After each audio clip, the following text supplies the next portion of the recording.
वो भीड़ वोट में तब तक कन्वर्ट नहीं होता है जब तक बूथ पर हमारा मजबूत पकड़ रहा। हम लोग विधानसभा के चुनाव गांव-गांव में घूम रहे थे, एक गांव में 200, 250, 500 लोगों की हम लोग मीटिंग कर रहे थे, तो वह मीटिंग ही स्पष्ट बता रहा था कि आगे का परिणाम क्या आने वाला है। लेकिन साथियों, कहीं न कहीं कोई न कोई कमी रह गई थी जिसके वजह से परिणाम यहाँ का नेगेटिव आया। लेकिन उससे हमको विचलित होने की आवश्यकता है। हम जिस ताकत में थे, जिस जोश में थे, उसी ताकत उसी जोश में हम रहेंगे और फिर से लपट करके मिशन 2024 और मिशन 2025 जिला पंचायत को ध्यान में रखते हुए फिर से हम बूथ अपना मजबूत करेंगे। जहां छोटी बड़ी कमी रह गई है उसको पूरा करने का कार्य किया जाएगा। जहां पर छोटी बड़ी समस्याएं रही हैं उसको समाप्त करने का प्रयास किया जाएगा, उसको सॉल्व करने का प्रयास किया जाएगा और उन सभी जातियों को इकट्ठा किया जाएगा जिनको अखिलेश यादव हो, चाहे मायावती जी हो, चाहे कांग्रेस पार्टी हो, जिन लोगों ने ऐसे समाज को छलने का कार्य किया। अभी साथियों, इस घोसी लोकसभा में रसड़ा विधानसभा में मैं कार्यक्रम चला रहा था। एक दिन में 4-4 सेक्टर की मैं बैठक ले रहा।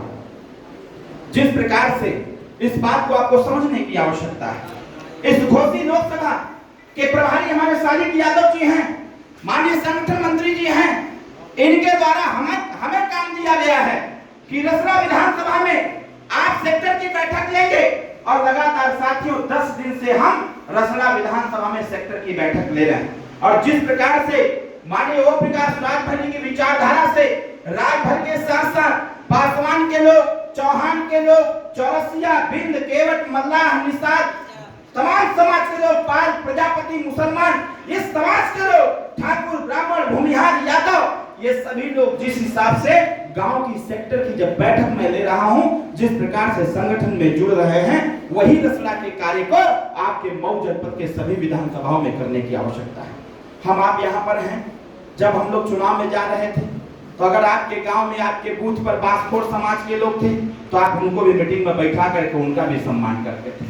जिस किसी गांव में प्रजापति लोग थे आप उनको बुलाते थे, उनको भी बूथ का संगठन में स्थान दे करके उनको भी पार्टी के साथ जोड़ने का कार्य करते थे। इन सबको पता है, जितने भी पिछड़े समाज के लोग हैं, जितने भी दलित समाज के लोग हैं, जितने भी वंचित समाज के लोग हैं, ये जो वंचित शब्द का प्रयोग बार बार होता है, ये लगता है कि हमारे पत्रकार साथी समझ नहीं पाते हैं जो वंचित शब्द का प्रयोग करते हैं।